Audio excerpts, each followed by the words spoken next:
last year, and 2 weeks later we had COVID. So I really wanted to come back during good economic times because kind of guided us through the Great Recession. Thought, we're doing pretty well. 2 weeks after getting elected, we have COVID. So it's been a wonderful adventure. But Clearwater is the county seat of Pinellas County.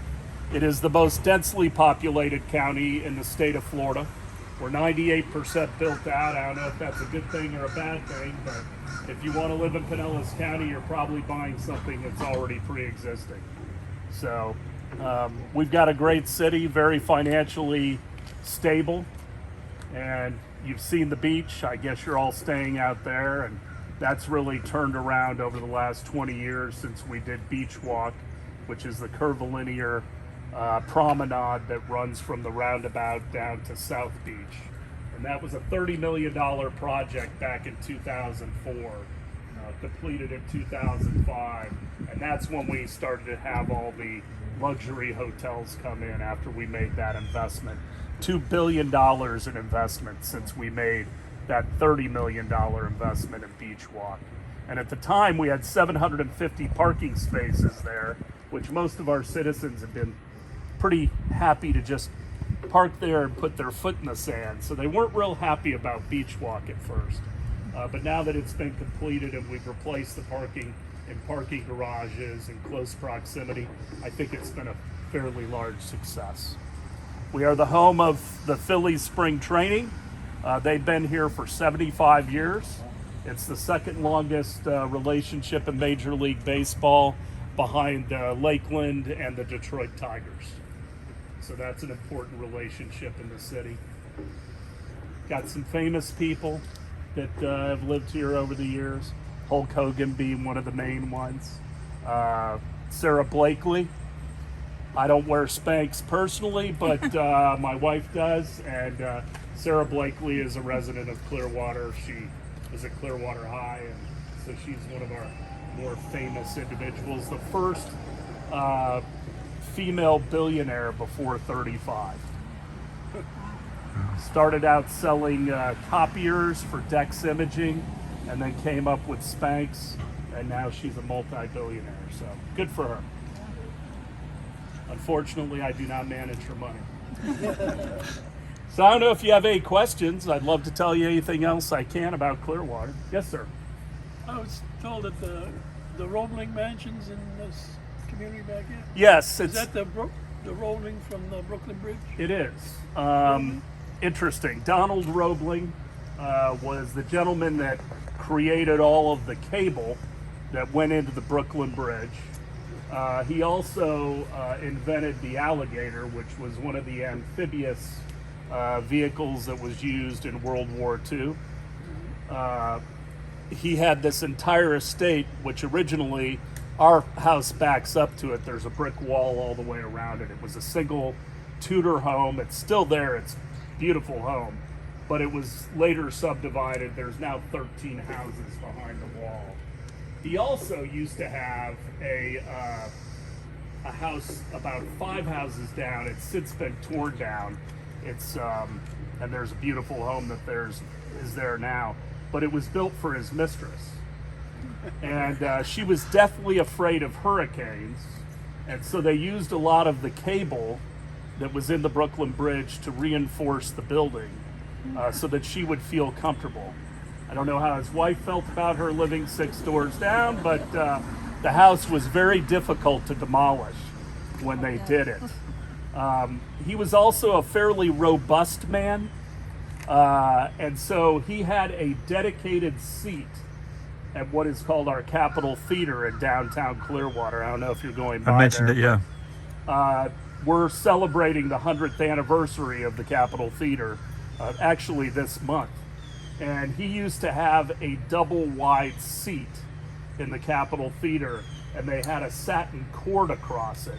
I was talking to one of our judges, Judge Donahue, who's now probably 80 years old, and he was telling me stories about when he was a child.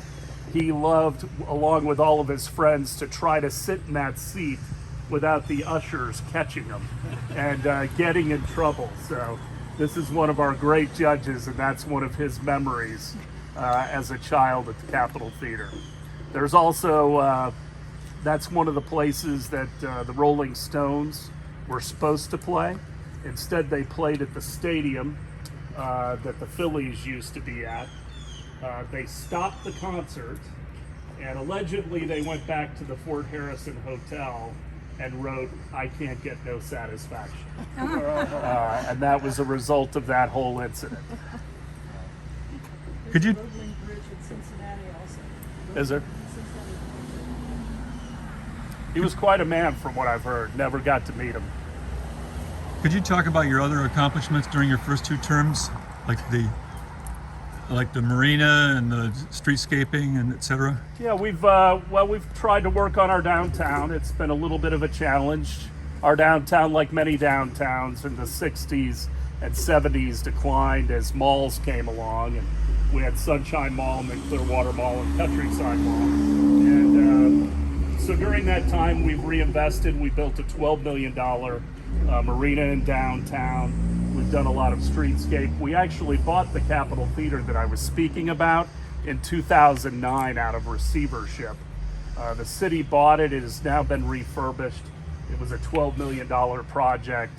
And Ruth Eckerd Hall, which is our performing arts center, which is on the east side of town, it has a 2,300 seat theater, and then it's got a 350 seat black box theater, and they also manage our Capitol Theater in downtown. So there's a lot of synergies there. Currently, we're about to break ground on Coachman Park, which, have you been to Coachman yet?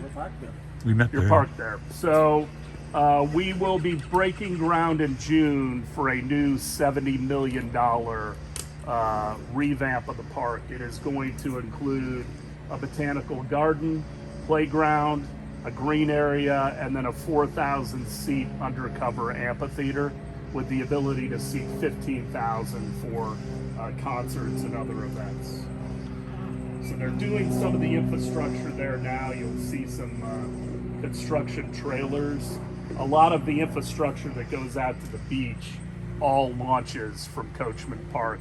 So we have to get all of the underground infrastructure fixed first before we go ahead and move with the project. It'll be about a 27-month project. It'll be something that you should see nationally when it's completed. It's going to be a one-of-a-kind type park, and we believe it'll be a catalyst for downtown, very much like what Beach Walk was out on the beach. We also have a question for Mayor. Well, I hope you have a wonderful day. I mean, what weather? I mean, it's absolutely marvelous. Be careful. Some of our drivers are not the best. How often do the bells ring? The Carillon Tower, they do it every Sunday, and then around Christmas, they're playing all of the time.